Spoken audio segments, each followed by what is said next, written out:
Welcome to my channel, Home Culture. I have a fun little DIY project for you. We're gonna be making a stylish and high-end looking tray, but with a twist. All the items we're using are from either the dollar store or Temu. This is a perfect project if you're on a budget, but you still want to create something beautiful and functional. I'm Anna. Let's get started and turn some simple, affordable items into a stunning tray.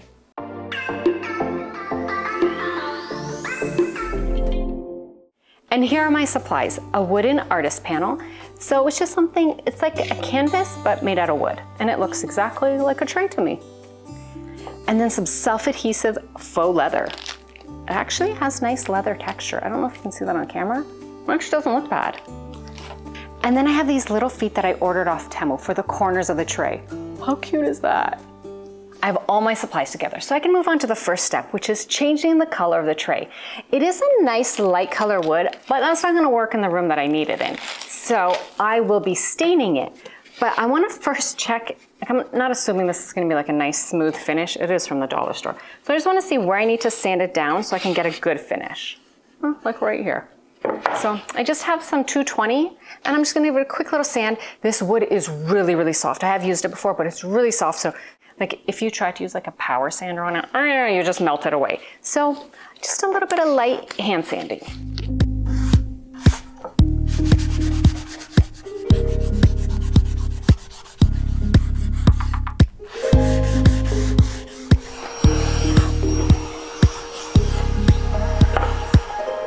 It's sanded, and I have this really like barely damp shop towel. I'm just gonna wipe it to get off any of the sawdust, just so I can get a nice smooth finish. All right, now I can stain. For my stain color, I'm going to be mixing two stains. I just feel that, I don't know, you get a nicer result for some reason. Okay, maybe it's just me, but I just like the result when I mix different stains together. I just think they look better. So this is a really, really old can that I found under the stairs when we built our house. And this is called Spanish Oak by Old Masters. Old Masters has like such stunning stains. And then this one is from Home Depot. It's called English Chestnut by Varathane. It's also a beautiful color, but ooh, Old Masters, So there's very little of this in here and it's kind of like all old. So I'm just gonna mix them up and just get myself a really nice custom stain. How fun's that? But you don't have to, you could paint it, you can leave it this color if you wanted to, but I'm gonna be mixing the two because I think that's gonna work for me. Ooh, it's dark. Ooh, it's nice. Ooh, I love it. The English chestnut has a bit of red in it, which I need just a touch of red. So this is just turning out perfect. I like to wipe my stain off. I don't like to just leave it on. I feel like that's just painting. So it's been sitting for a bit, so now I'm gonna just wipe it off. I just feel like you get a little bit more of the grain look. And this looks nice. Wow. It's looking really good. I just need to wipe off this coat and then let it dry and then do another coat. All right, this is done. It has to dry, so that sounds like a perfect time to go grab a coffee. 2 coats of the stain have dried, and I just want the color a little bit richer to just make it look just that much more high-end and not so dollar store. So I'm going to do a coat of some gel stain, and this is Old Masters Dark Walnut. And I do this by putting a sock on. Yeah, I put a sock on my hand and dip it into the gel stain, and it just works so well. It's funny, but it works. I think the layering of stains, especially because they're different stains, is just going to give this piece some more character, and character I think will translate into looking high-end. But that color already looks, it's already looking better. But you can see the original color underneath. I just like it. And I'm just gonna let this sit for a few minutes before I wipe off any excess. It's definitely looking a lot darker and a lot richer. The stain is dry and the finish is so good. It's so nice and dark and rich. So I can move on to sealing it, which I'm gonna do with wax.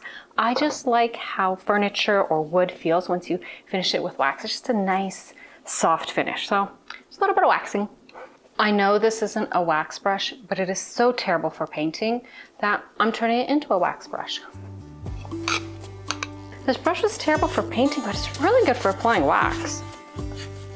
And now I just have to buff it. Now I just have to do something about this. My plan is to line the tray with this faux leather. And it's a well-known fact that I may be the world's worst measurer. So thankfully it comes in 2 sheets. So if I ruin one, I still have another one. So I'm now going to measure. I have my little handy dandy measuring tape from Temu that's really cute. And I'm gonna try, fingers crossed, pray for me. Send good vibes, all that, gotta measure. It's actually pretty nice. Better than you'd expect from the dollar store. All right, measuring time.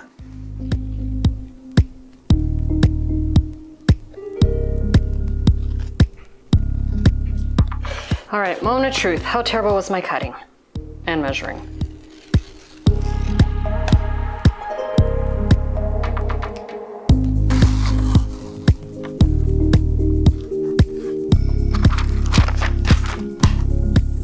It smooths out really easily, especially like if there's air pockets. Not bad.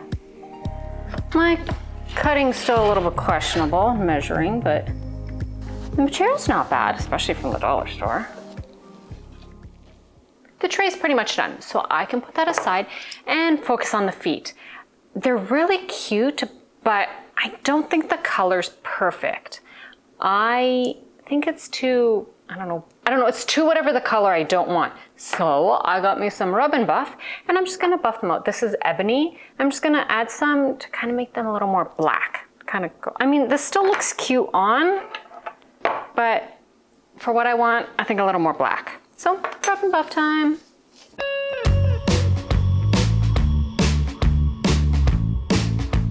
This is the original, and this is the one that I just finished with Rub and Buff. Yeah, that's what I was looking for. One last thing to do, and that is to attach the feet. And Temu did supply screws, but I'm a little leery about this because the last time we used Temu screws, I was pretty certain they were made out of butter. They just like melted while we're trying to use them. So we'll see how these go. I think I'll need to drill some pilot holes, but I'll give it a try.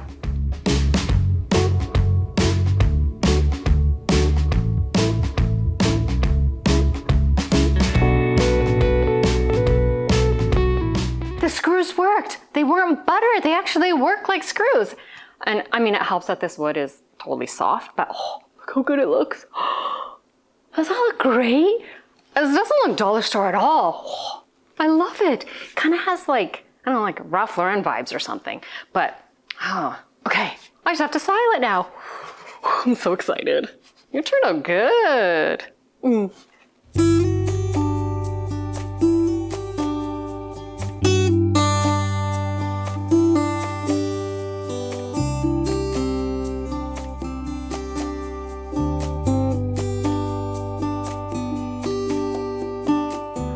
Wanted to try in this guest bathroom. I know, I could have just went out and bought one, but I actually really like making things. And by making this, I could make it exactly the way I wanted, and I didn't really spend a lot of money at all. So if you like making things for your house, give this video a like, share it with other like-minded people, and if you haven't already, subscribe to our channel. Thanks so much for watching, and I'll see you soon with another project, like a cute one like this. All right, bye. Hello and okay, no, that's weird. Hello and welcome to Home Culture. Whoops. I have all my oh, what was that? Oh, maybe I should clean this up too. Yeah, I vacuumed, but still some sawdust. Okay, now I can stain.